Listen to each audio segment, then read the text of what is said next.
एक घने जंगल में टुनटुनी चिड़िया अपनी बेटी सुनहरी चिड़िया के साथ रहती थी। जंगल में सर्दी का मौसम शुरू हो चुका था। रात में सर्द हवाएं चल रही थीं। टुनटुनी का घर कई जगह से टूटा हुआ था, जिससे सर्द हवाएं घर के अंदर आ रही थी। सुनहरी चिड़िया ठंड से कांप रही थी। मम्मा मम्मा, मुझे बहुत ठंड लग रही है, मुझे नींद नहीं आ रही। आप अपना मजबूत घर क्यों नहीं बना लेती, फिर मुझे ठंड नहीं लगेगी। मम्मा, पिंकी का घर देखो, कितना बड़ा है और कितना मजबूत भी है।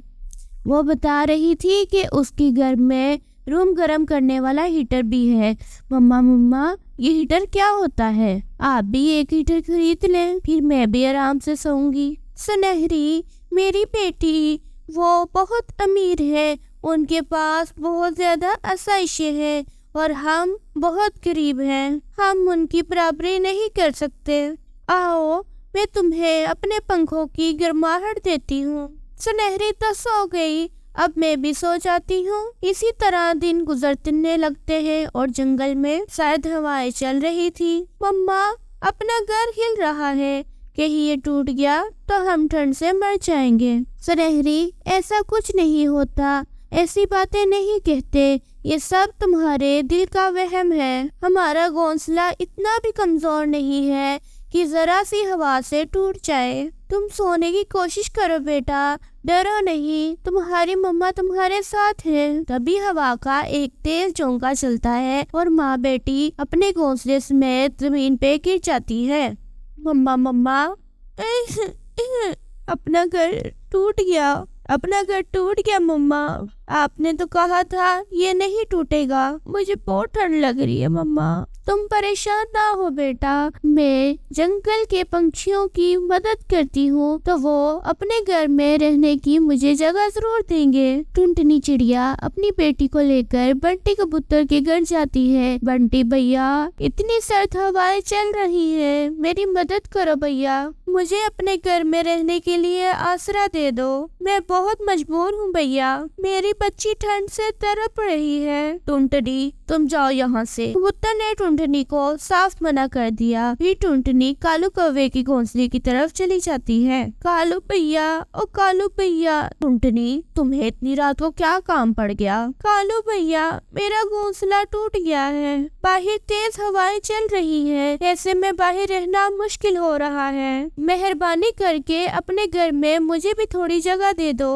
तुम्हारा घर टूट गया है तो मैं क्या करूं? जाओ यहाँ से कहीं और जाओ। तुम माँ बेटी के बोल से मेरा घर भी टूट गया तो मैं कहाँ जाऊंगा? जाओ, भागो यहाँ से और हमें सोने दो।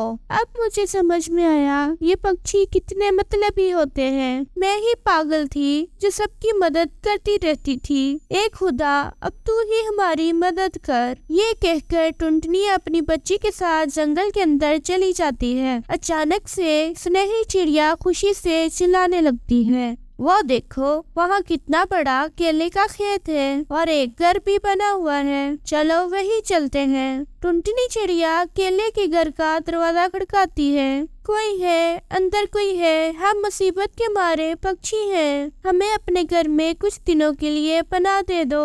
आओ चिड़िया, मुझे पता था तुम यहाँ जरूर आओगी, मैं तुम्हारा ही इंतजार कर रही थी। देखो, यहाँ केलों का खेत है, तुम इस खेत को ले सकती हो। तुम मेरी तरह केले का घर बनाओ और उसमें आराम से रहो। यहाँ तुम्हें कोई परेशानी नहीं होगी और हाँ, तुम केले को बेचकर पैसे भी कमा सकती हो। आपका बहुत बहुत शुक्रिया लाल परी, लेकिन आपको कैसे पता मैं मुसीबत में हूँ? टुनटुनी, तुम सब पक्षियों की मदद करती हो, इसलिए मुझे सब पता है। पूरे जंगल में तुम्हारी तारीफ होती है। चलो, अब तुम केले की छिलकों का घर बनाओ और उसमें आराम से रहो। ठीक है लाल परी। टुनटुनी चिड़िया सुनहरी की मदद से केले का घर बनाती है और बाजार में केले बेचने शुरू हो जाती है। इसी तरह वो खुशी खुशी रहना शुरू कर देते हैं और अपनी तमाम परेशानियों से निजात पा लेते हैं।